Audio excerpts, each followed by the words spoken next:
E nós hoje fomos convidados a abrir as portas do nosso coração e a permitir que o Senhor entrasse e com seu braço forte nos erguesse do chão.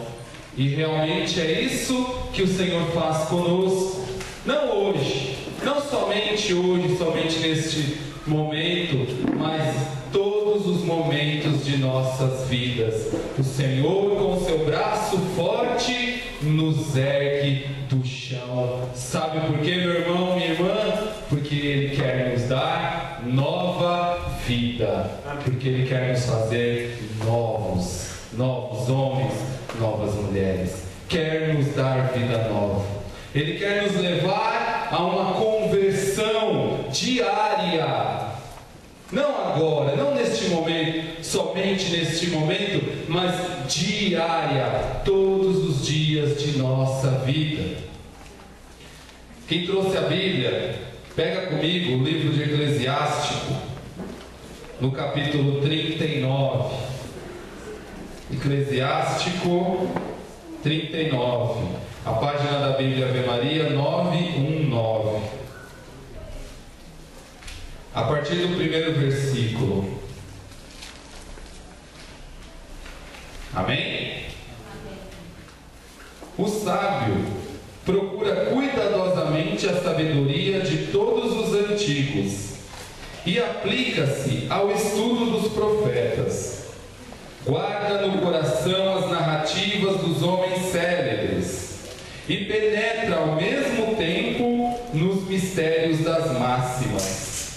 Penetra no segredo dos provérbios e vive com o sentido oculto das parábolas. Exerce o seu cargo no meio dos poderosos e comparece perante aqueles que governam. Viaja pela terra de povos estrangeiros para reconhecer o que há do bem e do mal entre os homens. Desde o alvorecer aplica ao coração a vigília para se unir ao Senhor que o criou, e ora na presença do Altíssimo. Abre sua boca para orar, e pede perdão de seus pecados, pois se for da vontade do Senhor que é grande, Ele o cumulará do espírito de inteligência.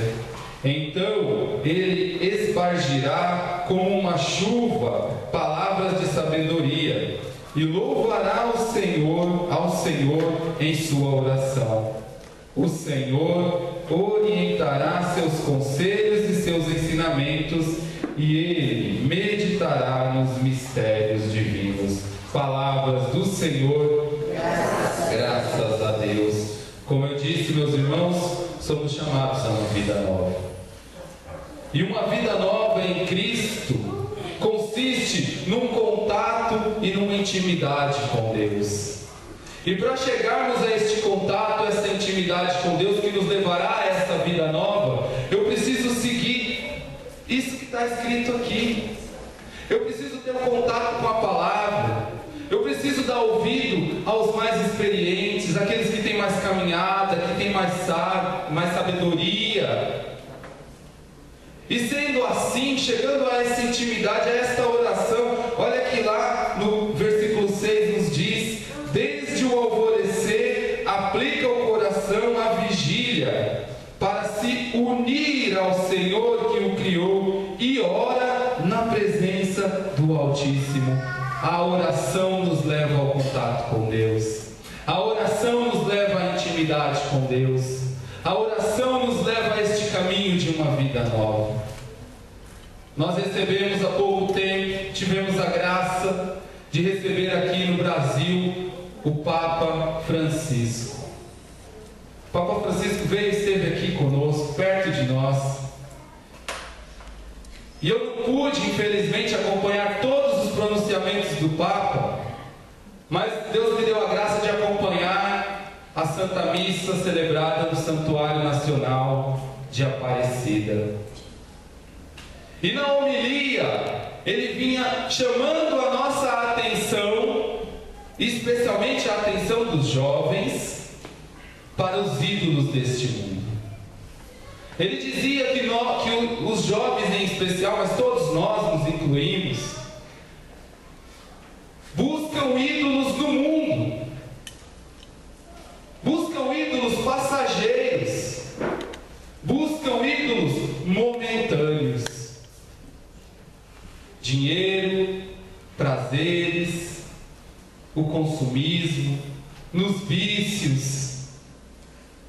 E todos esses prazeres são passageiros. E quando passam, deixam um vazio profundo em nossa alma. Isso são palavras do Papa. Deixa um vazio. E aí, ele mesmo dizia, os jovens buscam uma compensação. Por isso acabam indo buscar em outros prazeres, em outros ídolos momentâneos, a compensação do vazio que ficou daqueles ídolos que passaram. E nunca encontram. São um ídolo passageiro após o outro. E o vazio no coração só aumenta. Meu irmão, minha irmã, só Cristo, somente Jesus pode preencher o vazio do nosso coração. Nenhum outro ídolo, nada no mundo é capaz de preencher. Nem que você ganhasse na Mega Sena 85 milhões, quem não queria ganhar aqui? Até eu queria. Se eu ganhasse, eu já ia comprar aqui as quadradezas para construir um salão, um estádio, né? 85 milhões ia construir um estádio aqui. Mas eu estava refletindo também. Claro que é bom ganhar um dinheiro grande, lógico, é ótimo. Mas você já pensou no que você perderia se você ganhasse esse dinheiro? Talvez você não pudesse vir mais aqui. Talvez você não pudesse levar seus filhos numa festinha do vizinho que viveu com você a vida inteira lá, ó, do lado da sua casa. Porque você não teria segurança, você poderia ser sequestrado, poderia ser roubado. Quantas coisas nós perderíamos? Ganharíamos muito e perderíamos talvez muito mais. Graças a Deus, Deus não me deu essa grana. 1 milhão eu acho que já está de bom tamanho, né? 85 talvez não. Um pouquinho, não precisa de tanto. É um ídolo passageiro, é um ídolo que vai deixar um vazio no teu coração. No momento vai ser aquela euforia, como o uso de drogas, dá aquela euforia, mas depois que passa o efeito, você vai lá no chão. E Deus vai nos erguer do chão, porque Ele preenche o vazio do nosso coração. O Papa também chamava a atenção para as posturas, e ele elaborou ali, diz 3 posturas que o cristão deveria ter: conservar a esperança, deixar-se surpreender por Deus e viver na alegria. Para isso não precisa de dinheiro, para isso não precisa de nenhum ídolo, para isso não precisa de nenhuma droga, só Deus basta. Conservar a esperança, acreditar sempre na graça de Deus, sempre no poder de Deus. O homem de Deus, o homem que vive em Cristo, espera no Senhor. Espera no Senhor pacientemente. Pacientemente aguarda a graça de Deus acontecer. Nunca perde a esperança e deixa-se surpreender por Deus. Quantas e quantas vezes Deus não nos surpreende com o seu poder? Quantas e quantas vezes Deus não nos surpreende com o seu amor? Realiza maravilhas na nossa vida e nós não percebemos, porque nós estamos voltados para os ídolos passageiros deste mundo. Não percebemos a graça de Deus acontecer diante de nós, diante dos nossos olhos. Nós não nos surpreendemos mais com o poder de Deus. A gente fica esperando talvez um milagre gigantesco, um milagre grande, e não percebe as graças que Deus vai realizando na nossa vida dia após dia. dia, no momento em que nós percebemos, abrimos os nossos olhos para isso, aí nós vamos chegar na terceira postura, viver na alegria. O povo de Deus é alegre, o povo de Deus é feliz, o povo de Deus está com um sorriso nos lábios, porque vive a graça de pertencer a Deus, mesmo com enfermidade, mesmo com pobreza, mesmo com dificuldade, vive a alegria de ser filhos de Deus. Essa semana nós fomos rezar com as irmãs lá da Casa de Recuperação São Bento, e elas pediram para cantar uma música. Quem estava lá? O neném estava lá, né? A Maria, Dona Cida. E elas pediram para cantar uma música, né? Aquela tiro, liro, liro. E pulavam, e faziam os gestos com uma alegria. Até eu que estava mais durão assim, tive que me soltar, porque a alegria delas era tão grande. E o que elas têm? Eu pergunto para vocês, elas não têm nada, elas só têm Jesus. E ali a esperança da recuperação. Só isso. Não tem mais família, não tem mais emprego, não tem mais dinheiro, não tem mais nada. Perderam tudo. Mas ali naquele local reencontraram a alegria de ser de Deus. E nessa pequenez, nessa simplicidade de uma música, chegam a esse momento de alegria, esse momento de encontro com Deus. Como eu dizia, esta conversão tem que ser diária. Nós temos que conquistar essa conversão todos os dias, como no casamento. No casamento também, nós temos que conquistar a nossa esposa, ou as mulheres do seu esposo, todos os dias. Eu gosto de comparar com o matrimônio, de fazer comparações com o matrimônio. Porque o matrimônio, no momento do casamento, a gente está naquela euforia, alegria, e a gente faz de tudo pela nossa esposa.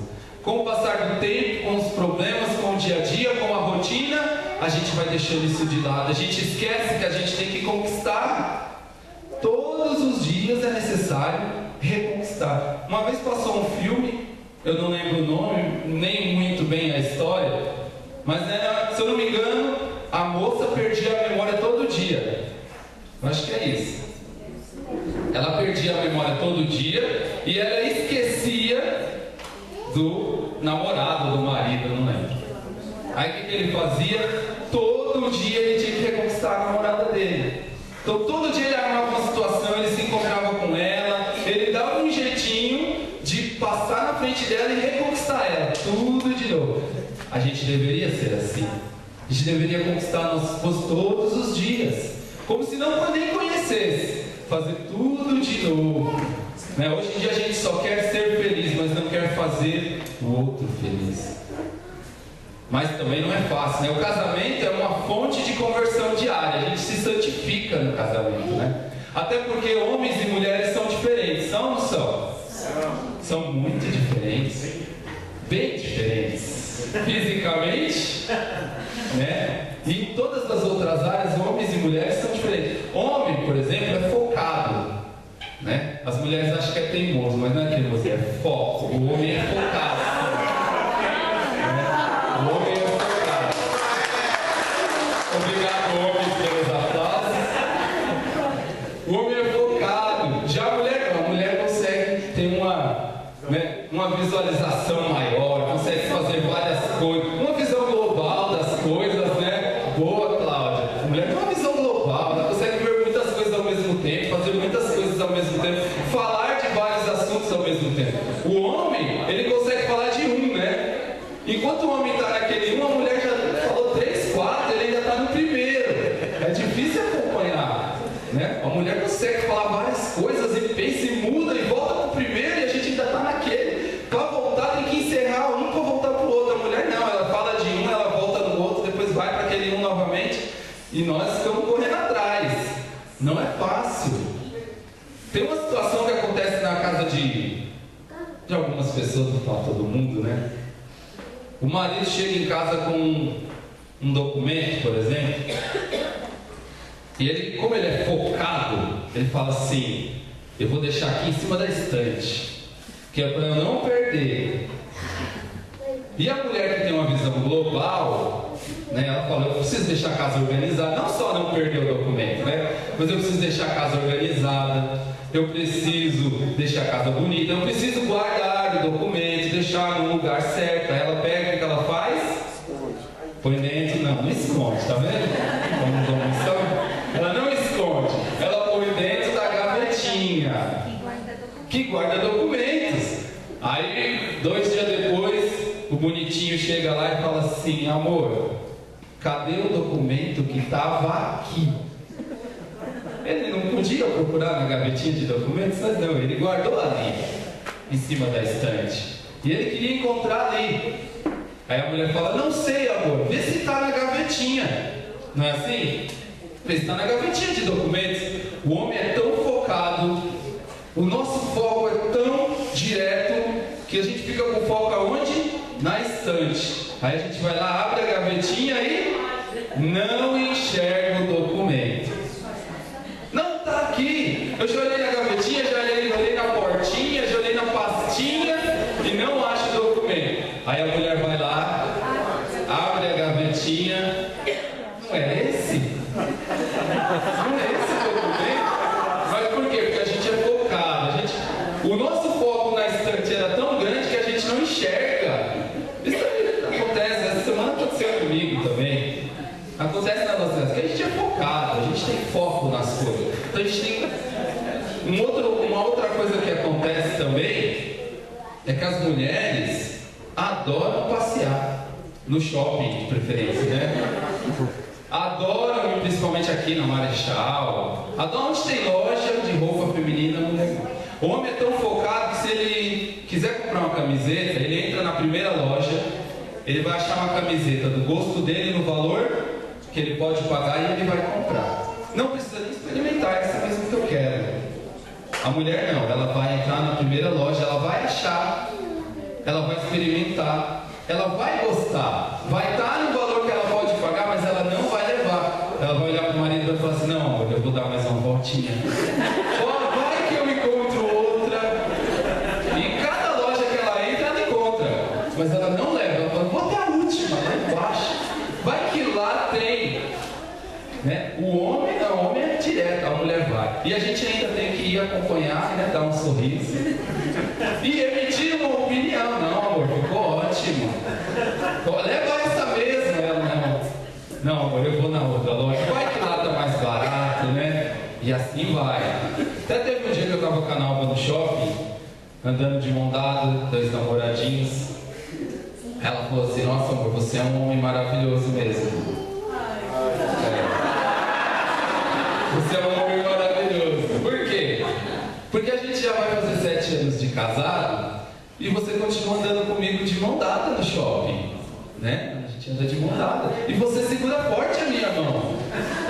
Aí eu falei assim, não amor, é que se eu soltar, você vai querer entrar em alguma loja. E aí acabou o passeio. Homem e mulher é diferente. E eu preciso conhecer essas diferenças para conhecer e para conquistar a minha esposa todos os dias. Eu preciso conhecer essas diferenças. Eu preciso saber que ela precisa ir lá, que ela precisa passear lá onde ela tem que ir e que eu preciso acompanhar. E ela tem que entender que não é do meu perfil também esse passeio. Então a gente tem que chegar no meio termo. Um dia eu deixo minhas coisas de lado e vou com ela, e no outro dia ela não vai, ela fica comigo. A gente tem que chegar num consenso, conhecer as diferenças para chegar ao conhecimento um do outro.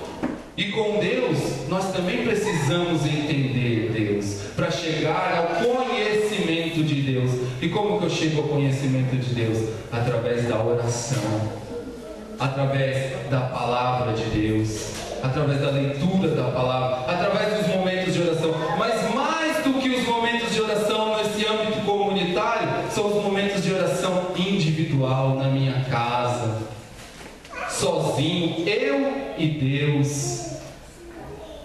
Eu e Deus diante do sacrário, eu e Cristo somente nos momentos de adoração.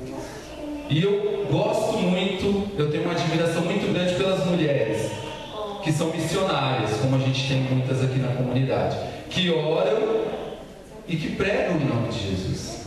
Temos a Angélica que prega, e a Angélica, quando ela vem pregar, ela traz para nós aquela visão maternal, né? Maternal. A Angélica fala e ela vai no nosso coração. Ela tem assim uma sensibilidade, ela traz aquela sabedoria, tipo, parece que é a mãe da gente que está falando, né? E até a gente brinca quando a gente chega aqui e vê a escala que é a Angélica, a gente fala, hoje é dia de chorar, porque quase sempre no final das pregações da Angélica a gente está chorando, porque ela consegue atingir o nosso coração. Cláudia também, só que Cláudia é diferente. Cláudia é dura. Cláudia é dureza, é sabedoria, fortaleza, mas eu admiro, é a pregadora que eu mais gosto, né? Até entre os homens. Cláudia, quando ela está pregando, ela fala no mesmo tom do início ao fim, ela não se perde, ela não tem dúvida, ela sabe do que ela está falando, ela vive o que ela está falando.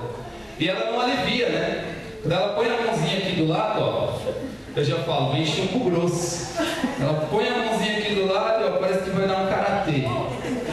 Porque ela vem com força, com sabedoria. É uma irmã que eu admiro de muitos anos, desde quando a gente era do grupo de jovens, né? Eu já admirava que era uma mulher de oração, uma mulher que estava sempre com a palavra de Deus na mão, um exemplo. Eu queria ser igual a você, irmã, né? Desse lado, né? De missionário. Desse lado de missionário, queria ser igual. E eu sempre te admirei, mas nunca admirei tanto quanto agora. Nunca te admirei tanto quanto agora. Porque é um exemplo de missionária, né? Todo mundo sabe que a Cláudia tem uma enfermidade, mas mesmo tendo uma enfermidade, ela nunca desanimou. Ela sempre esteve ali de pé, forte. Nunca vi ela triste. Por esse motivo, não. Sempre sorrindo. Onde ela chega, conta uma piada, faz a gente rir, né? Alegra o ambiente. No dia do jantar, a gente achava que ela não vinha porque não estava bem. Quando ela entra ali, até falei, vou fazer uma campanha da corrente, né? Para comprar uma corrente para prender a Cláudia em casa, porque é difícil, ela quer vir, quer participar. E aí quando ela entra na porta, ela tem um desmaio. Aí eu pensei, agora, que pena, né? Vai ter que ir embora ela, vai ter que ir embora o Jorge, vai para casa. Aí a Cláudia levanta assim, meio grogue, né? E quando ela volta meio grogue. Ela falou assim, aonde está lavando os pratos? Eu vou ficar lá lavando os pratos. Né? Ela vai embora, Cláudia. Não, eu vou ficar lavando os pratos. Mano, depois desse dia, ninguém da comunidade pode deixar de vir ao grupo de oração. Ninguém da comunidade pode negar uma missão por qualquer enfermidade. Só se estiver internado, ou tiver morrido. Mas se estiver vivo, respirando, tem que vir, tem que participar, tem que dizer sim. O homem de Deus é forte. A Cláudia é um exemplo para mim por essa fortaleza, buscando na oração. Todo mundo sabe que é uma mulher de oração, uma mulher que vive o que fala, que vive o que prega, que vive o encontro diário com Deus. Por isso que ela está aí, firme e forte. É por isso. Eu também quero ser assim. Eu também quero chegar num momento de ser assim. Mesmo em todas as dificuldades, mesmo caindo, não, a partir desse dia, nunca mais eu falto. Nunca mais. Por minha causa, não. Posso estar doente com dor de barriga. Não posso mais faltar. Pelo exemplo. Deus também nos dá a oportunidade de conversão através dos exemplos dos irmãos. Através dos testemunhos.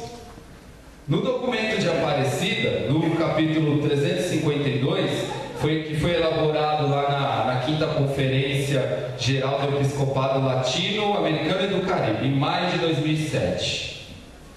Olha o que diz o capítulo 352. Dos que vivem em Cristo se espera um testemunho muito crível de santidade e compromisso.